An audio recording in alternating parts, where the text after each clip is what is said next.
नमस्कार, सत्यहिंदी.com में आपका स्वागत है। एक नजर डालते हैं अब तक की सुर्खियों पर।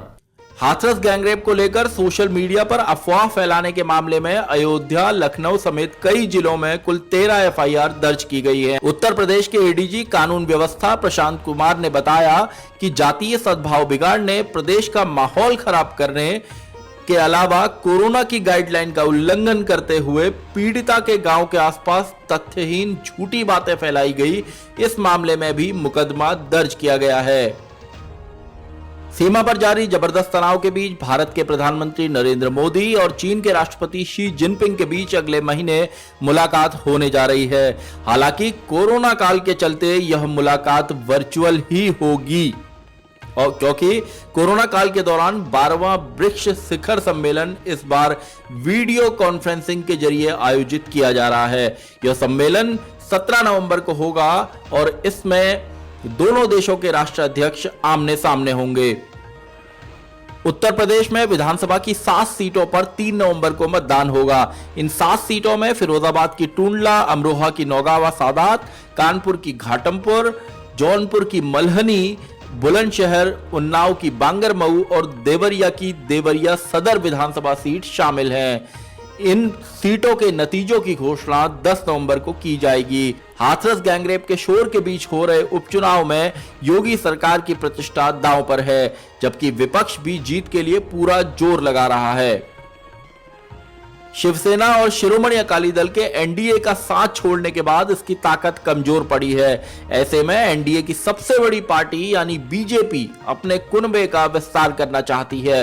बताया जा रहा है कि बीजेपी को इस दिशा में दक्षिण से कुछ सफलता मिल सकती है और आंध्र प्रदेश के मुख्यमंत्री जगन मोहन रेड्डी के नेतृत्व वाली वाईएसआर कांग्रेस एनडीए में शामिल हो सकती है।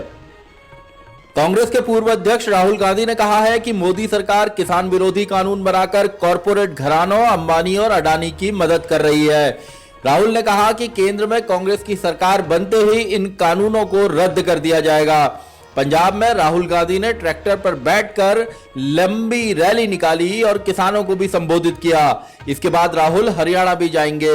बता दें कि कृषि कानूनों के खिलाफ पंजाब और हरियाणा में जबरदस्त आंदोलन चल रहा है और कई अन्य राज्यों में भी किसान इन कानूनों के विरोध में सड़क पर हैं। कांग्रेस का कहना है कि ये कानून किसान विरोधी हैं, जबकि केंद्र सरकार का कहना है कि विपक्ष किसानों को गुमराह कर रहा है और ये कानून किसानों के हित में है। हाथरस मामले में बुरी तरह घिर चुकी योगी सरकार ने कहा है कि उसे बदनाम करने की कोशिश की गई, जबकि बीते 5 दिनों में बीजेपी के कई राष्ट्रीय नेता, पदाधिकारी, सांसद, विधायक हाथरस कांड को लेकर अपनी ही सरकार को कटघरे में खड़ा कर चुके हैं।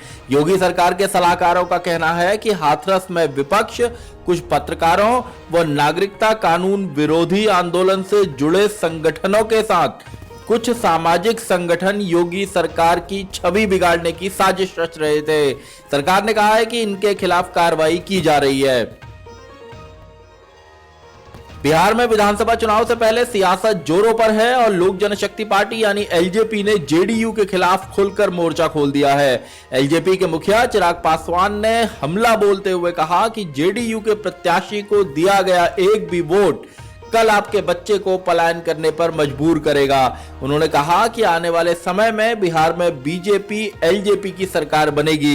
इससे पहले एलजेपी ने ऐलान किया था कि वो एनडीए से बाहर जाकर जेडीयू के खिलाफ चुनाव लड़ेगी।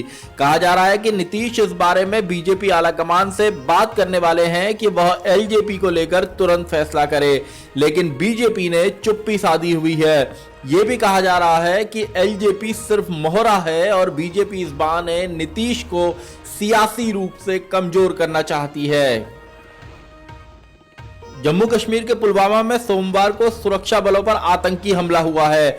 बताया जा रहा है कि जब पंपोर के कांदीजल ब्रिज पर सीआरपीएफ की 110 बटालियन और जम्मू कश्मीर पुलिस के जवान रोड ओपनिंग ड्यूटी पर तैनात थे, तभी अज्ञात आतंकियों ने अंधाधुंध फायरिंग शुरू कर दी। इस आतंकी हमले में 2 जवान शहीद हो गए जबकि 3 घायल हैं।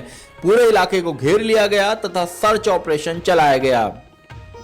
चीन के साथ लद्दाख सीमा पर जारी तनाव के बीच वायुसेना प्रमुख आरकेएस भदौरिया ने बड़ा बयान दिया है।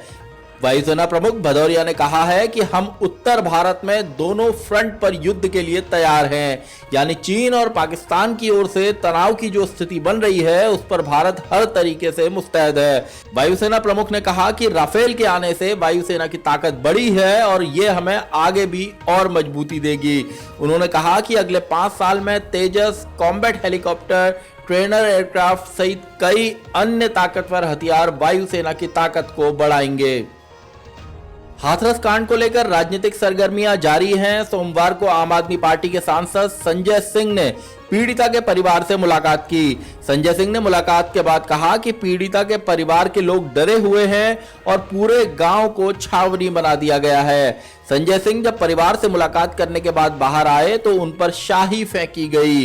इस दौरान आम आदमी पार्टी के कार्यकर्ताओं ने जमकर हंगामा किया। संजय सिंह ने घटना के बाद कहा कि योगी जी आप ठाकुर नहीं कायर हो। उन्होंने कहा कि उन पर चाहे जितने मुकदमे लिखो, जेल भेजो, लाठी चलाओ या हत्या करवा दो, लेकिन हाथरस की पीड़िता के लिए न्याय की लड़ाई जारी रहेगी।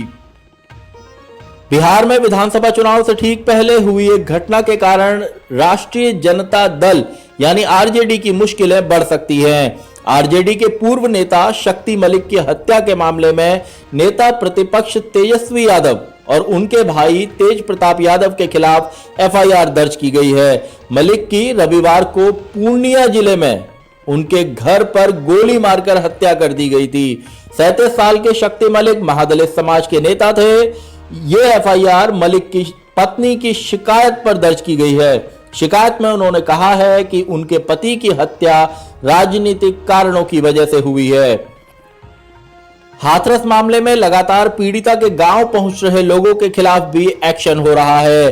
कल राष्ट्रीय लोकदल के कार्यकर्ताओं पर पुलिस ने लाठीचार्ज किया था और उसके बाद भीम आर्मी के प्रमुख चंद्रशेखर भी अपने समर्थकों के साथ पीड़िता के गांव पहुंचे थे, लेकिन पुलिस ने चंद्रशेखर और उनके 400 से ज्यादा समर्थकों के खिलाफ केस दर्ज किया है। इनके खिलाफ धारा 144 के उल्लंघन तथा महामारी रोग अधिनियम के तहत केस दर्ज कराया गया है। आज की खबरों में बस इतना ही। बाकी खबरों के लिए बने रहिए सत्यहिंदी.com के साथ।